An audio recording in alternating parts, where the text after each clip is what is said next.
Greetings, हरे कृष्णा, जय माता दी। तो टॉपिक है दोपहर के वक्त की उनकी दिल की बातें। ठीक है, हमने लिए हैं 3 ऑब्जेक्ट, चारों हैं।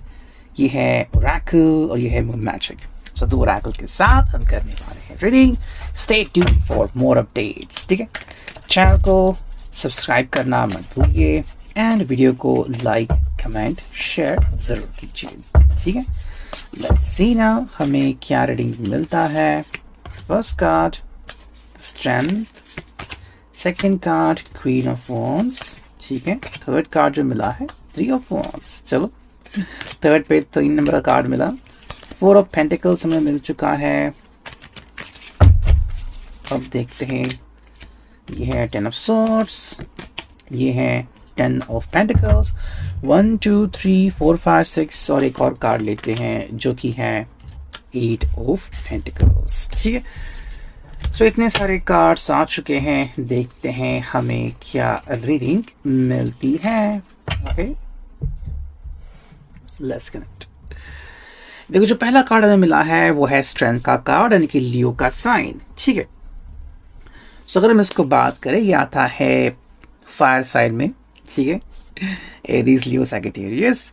तो देखो, आई थिंक ये पर्सन की जो अभी की कोशिश है या फिर ख्वाहिश है कुछ इस प्रकार की है कि ये आपको बताना चाहता है या फिर ये खुद महसूस करता है कि आप दोनों के बीच का जो बॉन्ड है वो कितना स्ट्रॉन्ग है। शायद अभी कुछ मोमेंट्स हो चुके हैं दोपहर के इस कनेक्शन से पहले कि मे बी शायद उनको एहसास हो गया कि आपका रिश्ता कितना प्योर है या फिर आपका रिश्ता इनके जीवन में कितनी अहमियत रखता है। ठीक है, शायद उन्होंने अपने किसी कलीग को देखा होगा, उसके ज़िंदगी में क्या चल रहा है, या फिर किसी न किसी वजह से जिस परिस्थिति में है वो, उनको ये फील हो गया होगा कि आज अगर आप उनके साथ हैं तो उनके ज़िंदगी कितनी खुश नसीबी से भर गई है ना।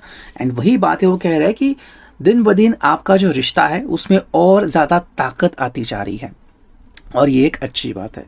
एंड कई लोगों को क्या होता है ना कि ये एहसास होने के लिए कि हमारा रिश्ता जो है वो स्ट्रेंथ से भरा हुआ है, कई बार उनको सेपरेशन, छोटी मोटी अनबन, इन चीज़ों से गुजरना पड़ता है। जब आप उन चीज़ों से गुजरते हो उसके बाद ही आप अपने रिश्ते की वैल्यू कर पाते हो। ठीक है, नेक्स्ट अगर हम कार्ड देखें तो है क्वीन ऑफ वॉन्ड्स, एरीज, लियो, सैज। अगर हम इसकी बात करते हैं तो ये पर्सन को आपकी स्ट्रेंथ पता है। इनफैक्ट आप उनके लिए कितना कुछ करते हो ये भी वो ग्रास्प करते हैं। अब अगर हम वॉन्ड की बात करें तो ये फायर साइन होता है जिसमें पावर आती है, पैशन भी आती है। एंड यहाँ पे जो कार्ड आ गया वो है क्वीन ऑफ वॉन्ड। भाई आप उनके लिए जो भी चीज़ें कर रहे हो, एक्टिवली कर रहे हो, पैसिवली कर रहे हो, सबके सामने कर रहे हो या फिर सिर्फ आप उनसे फ़ोन पे बातें कर रहे हो, जब आप पर्सनली मिलते हो, अगर आप मैरिड हो तो आप जब दोनों की मैरिड लाइफ चलती है किस तरह से आप उनका ख्याल रखते हो, ये सारी बातें वो याद करते हैं। ठीक है, that is a good thing. अगर आप किसी एक्स के बारे में भी सोच रहे हो तो ये पर्सन भी सोचता है कि भाई जब मैं इस रिश्ते में था तो मेरा कितना ख्याल रखा गया या फिर मेरे साथ कितनी अच्छी चीज़ें हो गई। हालांकि जब हम कहते हैं कि वही एक्स बन चुका है, मतलब उस पर्सन ने अपने कुछ अलग विचार, अलग डिसीजंस लिए होते हैं। हालांकि परिस्थिति के अनुसार इंसान खुद को भी बदलता है। तो देखने लायक बात होगी कि जब इस पर्सन को एहसास होता है कि अभी मेरे साथ क्या हो रहा है और उस वक्त की बातें क्या थी, तो वो अपना डिसीजन खुद ब खुद बदल भी सकता है। ठीक है, नेक्स्ट कार्ड में मिला है वो है 3 ऑफ वॉन्ड्स, एरीज, लियो, सैज। आई थिंक कहीं ना कहीं ये पर्सन जो है वो उन मोमेंट्स के बारे में सोचा जो या तो आप दोनों ने मिल के इकट्ठा अपने इस रिश्ते में स्पेंड किए। शायद आप कहीं पे गए थे वादियों में घूमने के लिए, या फिर कुछ ऐसा समय जहाँ पे सिर्फ आप दोनों थे एंड मे बी आपने कहीं पे बीच में बैठ के बातें की होगी या फिर यूं ही चलते चलते आपने एक दूसरे का हाथ थमा होगा। वो जो सारी बातें हैं वो इनको याद आ रही है। तो मे बी आपके साथ एक और डेट प्लान करना चाहते हैं या फिर कि भाई अब हम कब दोबारा मिल सकते हैं एंड वैसा क्वालिटी टाइम हम स्पेंड कर सकते हैं टुगेदर, ये वो कहीं ना कहीं पे सोच रहे हैं। नेक्स्ट कार्ड है page of pentacles, taurus, Virgo, Capricorn. अगर हम इसकी बात करें तो ये पर्सन एक्चुअली कोशिश कर रहा है आपके सामने अपनी एक ऐसी छवि तैयार करने का कि हाँ, आप मेरे ऊपर दोबारा से ट्रस्ट कर सकते हो, एंड मैं गारंटी देना चाहता हूँ कि अब मैं रिश्ते को और अच्छी तरह से संवार सकता हूँ। यानी कि इनको पता है कि आप इस रिश्ते को शायद बहुत ज़्यादा अहमियत देते हो, या फिर आपके हिसाब से शायद रिश्ते में सारी बातें या चीज़ें हो रही है, बट ये पर्सन कह रहा है कि हाँ, अगर आपको लग रहा है कि मैच्योरिटी कम है या फिर मैं कुछ गलत डिसीजन ले चुका हूँ, तो अब मैं कोशिश करूँगा कि जो भी डिसीजन लूँ वो सही हो और अच्छे हो। ठीक है, ये बात यहाँ पे आती है। टेन ऑफ सॉर्ट्स का ये कनेक्शन क्यों आता है यहाँ पे Gemini Libra Aquarius? I think देखो, ये पर्सन को शायद महसूस हो रहा है कि आपके हिसाब से कुछ ऐसे डिसीजन इस पर्सन ने लिए हैं, ठीक है, जिस कारण आप दोनों के बीच शायद दूरियां आ चुकी है। अब ये शायद किसी एक्स के बारे में है, ठीक है, जिसको शायद जाए हुए कुछ महीने हो गए होंगे, 4 से 6 महीने, या फिर जस्ट कुछ ही पुरानी बात है, मतलब जस्ट 2-3 हफ्ते पहले, 2-3 दिन पहले की बात है। ठीक है, कि कहीं ना कहीं किसी बात के कारण थोड़ी सी अनबन हो चुकी है, बट ये पर्सन आपके साथ को नहीं भूला है। ऐसा होता है ना कि कई बार में भी आप अपने फ्रेंड के साथ, फैमिली मेंबर के साथ, भाई बहन के साथ लड़ते झगड़ते हो, कई दिन आप बात नहीं करते। हालांकि कुछ बड़े लोग जो होते हैं, ठीक है, कई बार वो उनका झगड़ा इतना बढ़ जाता है कि वो बात करना ही बंद करते हैं। तो कुछ ऐसी ही बात है कि अगर ऐसी कुछ चीज़ें हुई हो तो ऐसा मतलब नहीं है कि ये आपको भूल गए हैं, बल्कि वो मोमेंट्स याद कर रहे हैं। बट अगर दोबारा कोशिश करनी है कम्युनिकेशन की तो कैसे करे, ये उनको समझ में नहीं आ रहा है। ठीक है, अगर आप किसी थर्ड पर्सन को भी ब्लेम कर रहे हो, थर्ड पार्टी को, तो भी अब कैसे वापस आए, ये कहीं ना कहीं ये पर्सन सोच रहा है। अगर हम कार्ड देखें तो है 10 ऑफ पेंटिकल्स। ठीक है, ये कार्ड बिल्कुल उल्टा है 10 ऑफ सॉर्ड्स के व्यतिरिक्त। ये कार्ड क्या है कि भाई यहाँ पे खुशियाँ है, यहाँ पे सारा हैप्पीनेस है, and that is all about the true personality. ये पर्सन जो भी आपके साथ है, आप में से जो भी एक दूसरे के साथ कम्युनिकेशन कर पा रहे हैं, या फिर एटलीस्ट वो आपके भेजे हुए मैसेजेस पढ़ते हैं, यहाँ पे इनके हिसाब से चीज़ें बहुत अच्छी हो रही है। हाँ, कुछ लोगों को अपनी ईगो को संभालना बहुत ज़रूरी लगता है, और ऐसे लोग फिर रिप्लाई नहीं देते, वो हम समझ सकते हैं। बट अपेरेंटली 10 ऑफ पेंटिकल्स में ये पर्सन को भी आप में वो सारी वैल्यूज़ दिखती हैं जो उसको किसी पर्सन में चाहिए थी।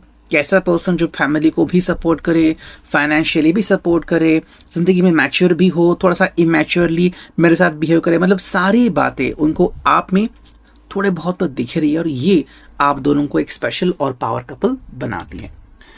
तो अगर हमने नेक्स्ट कार्ड देखा तो है 8 of pentacles, taurus, Virgo, Capricorn. ठीक है, इसकी अगर हम बात करते हैं यहाँ पे, तो ये पर्सन कह रहे हैं कि भाई I want to do something. अब ये क्या करना चाहते हैं, मुझे एक नई शुरुआत करनी है, या फिर मेरे हिसाब से मुझे कुछ ऐसा करना है कि बहुत ज़्यादा पैसा या बहुत ज़्यादा सुविधाएं मैं आपको दे पाऊँ। तो आई थिंक यहाँ पे आप दोनों को बात करने की ज़रूरत है। अगर आपको लग रहा है कि जो है हमारे पास वो हमारे लिए इनफ है, उससे ज़्यादा आप डिमांड नहीं करते, तो एक अच्छी बात है आप दोनों के लिए, क्योंकि शायद इस पर्सन को लग रहा है कि आप और भी ज़्यादा डिज़र्व करते हो। लेकिन अगर आपका कहना है कि नहीं, मुझे बस आपका साथ चाहिए, काम करने के चक्कर में और प्रमोशन के चक्कर में आपका अगर कहीं पे दूसरी जगह पे प्रमोशन हो गया, आप अगर छोड़ के चले गए तो क्या हो जाएगा, तो सिर्फ फ़ोन पे बात है, ये मुझे एक्सेप्टेबल नहीं होगा। अगर ऐसी आपकी बात है तो आप डायरेक्टली इनसे अपने दिल की बात शेयर कर सकते हैं। ठीक है, अब देखते हैं जो दूसरा ओरेकल है, वहाँ से हमें क्या रीडिंग मिलती है। Let's connect to it. ठीक है, देखो भाई, जो कार्ड में पहला मिला है वो भी है स्ट्रेंथ का कार्ड। सेकंड कार्ड स्टडी है यहाँ पे। ठीक है भाई, देखो जो स्ट्रेंथ का कार्ड यहाँ पे आ चुका है, यानी कि टैरो में भी स्ट्रेंथ आ गया था। यहाँ पे देखो आपका जो बेसिक ये जो कंसेप्ट है इस रिश्ते का, वो स्ट्रेंथ के ऊपर खड़ा हुआ है। मतलब अगर आपको लग भी रहा है ना कि ये पर्सन अगर आपसे जुदा भी है, तो भी चांसेस बहुत बढ़ जाते हैं कि दोबारा से आप डेफिनेटली मिलेंगे। हालांकि देखो, तब आप कौन सा डिसीजन ले पाते हो ये टोटली आप दोनों के ऊपर डिपेंड होता है। जैसे कुछ लोग सिंगल रहते हैं, उन्हें फर्क नहीं पड़ता कि मैं किसी रिश्ते में था या नहीं था। वैसे ही अब ये पर्सन अगर साइड में है भी तो भी उसे फर्क नहीं पड़ता, बिकॉज जो आपके साथ बिताई हुई अच्छी मेमोरीज हैं वो उनके साथ पिरोई हुई है। नेक्स्ट कार्ड है वो है स्टडी। सो ये कहीं ना कहीं उनका चल रहा है कि ध्यान शायद वो कहीं और लगा रहे हैं, मे बी फाइनेंशियली और ज़्यादा पैसे कमाना चाहते हैं। नेक्स्ट कार्ड आ गया वो है ग्रोथ। तो मे बी वो सिर्फ रिश्ते में ही नहीं बल्कि अपनी ज़िंदगी में भी ग्रोथ करना चाहते हैं। मतलब कहीं ना कहीं के हिसाब से शायद वो अटक चुके थे और अब वहाँ से उठ के उनको आगे बढ़ना है। ठीक है। तो ऐसे में उनके हिसाब से आप तो उनके साथ है ही, बिकॉज आपके साथ बिताए हुए हर पल उनके लाइफ में कैप्चर्ड है। हालांकि जो चीज़ वो आपसे एक्सपेक्ट करते हैं वो है फॉरगिवनेस, कि अगर इन्होंने कोई गलती की हो तो आप उन्हें डेफिनेटली क्षमा या फिर माफ़ कर सकते हो। ओके, हालांकि ये अपना डिसीजन कब बदलेंगे ये हम नहीं कह सकते। फर्स्ट जो कार्ड क्या है वो है I explore my wildness and dance in pleasure. I think इस पर्सन को अलग अलग राह चुनने की एक आदत है, तो मे बी लोगों से हटके, लोगों से डिफरेंट कुछ करना, कि मैं ये कर सकता हूँ, मैं करके दिखा सकता हूँ, वो चीज़ इनको काफ़ी पसंद है। बाकी आपको पता कि एग्जैक्टली पर्सन कैसे बिहेव करता है। I seek truth and act upon my realization. जिस वक्त इस पर्सन को एहसास होता है कि हाँ मैं कुछ गलती कर रहा हूँ या फिर सच्चाई कुछ और ही है, तब ये पर्सन जो है वो बहुत ही अलग तरीके से बिहेव करता है। तो शायद अभी तक इसको रियलाइजेशन नहीं हुआ है।